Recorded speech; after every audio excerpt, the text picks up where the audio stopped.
Hi friends, welcome to Dhanushree vlogs. இன்றைக்கி என் பிரம்மமுகூர்த்த பூஜை பற்றி பார்ப்போமா. இன்றைக்கி என் டே 4 மணிக்கெலாம் ஸ்டார்ட் ஆகிடுச்சு. 4 மணிக்கு எழுந்திரிச்சு குளிச்சுட்டு முத்தம் சடையெல்லாம் போட்டு பொட்டு வச்சு பூ வச்சுட்டு முத்தம் தொளிச்சதில் கோலம் போட்டு 3 வாசலுக்கும் கோலம் போட்டு அதுக்கன்ட்டு நிலவாசப்படியிலையும் கோலம் போட்டு நிலவாசப்படியில் 2 அகல் விளக்கு ஏற்றி வச்சு பஞ்சபூதங்களுக்கு பிரம்மமுகூர்த்த பூஜை விளக்கு ஏற்றுறதுக்கு 5 முக விளக்கு ஏற்றி அதை வாசலை வச்சு என்ன வேண்டுதமோ அதை நிறைவேறணும்னு சொல்லிவிட்டு வாசலில் சாமிக்கு காமிச்சிட்டு வீட்டில் நிலவாசப்படியிலையும் 2 விளக்கு வச்சு அதில் விளக்கு ஏற்றி விட்டு சாமிக்கு பூஜை பண்ணுறதுக்கு எல்லா சாமி படத்துக்கும் பூ வச்சு நேற்று வச்சுருந்த பூவெல்லாம் எடுத்துகிட்டு இன்றைக்கி பூ வச்சு சாம்பிராணி புகை போட்டு 10 குச்சி தீப ஆராதனை காமிச்சு அதுக்கன்ட்டு ஊதுபத்தி பொருத்தி வச்சு சாமி கும்பிட்டு ஊதுபத்தி போட்டோன்னா சாம்பிராணியும் போடணும், பத்தி சூடம் எல்லாமே பொருத்தி வச்சு அதுக்கன்ட்டு நிற செம்பில் தண்ணி வச்சுருக்கேன். அதில் இத்தனை மஞ்சத்தூளும்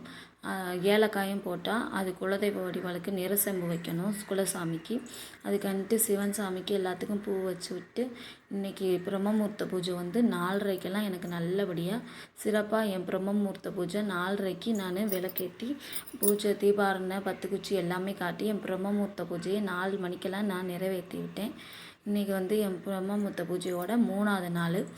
பிரம்மமுகூர்த்த பூஜை 3ஆவது டேஸ் எனக்கு உண்மையிலே நல்லா இருந்துச்சு. இது நான் வாசப்படியில் நான் அதுக்கன்ட்டு அதாவது வீட்டுக்கு வெளியே தெருவில் போட்டிருந்த கோலம் நல்லா இருக்கா என்னென்னு பாருங்கள். தாமரைப்பூ கோலம் போட்டிருந்தேன்.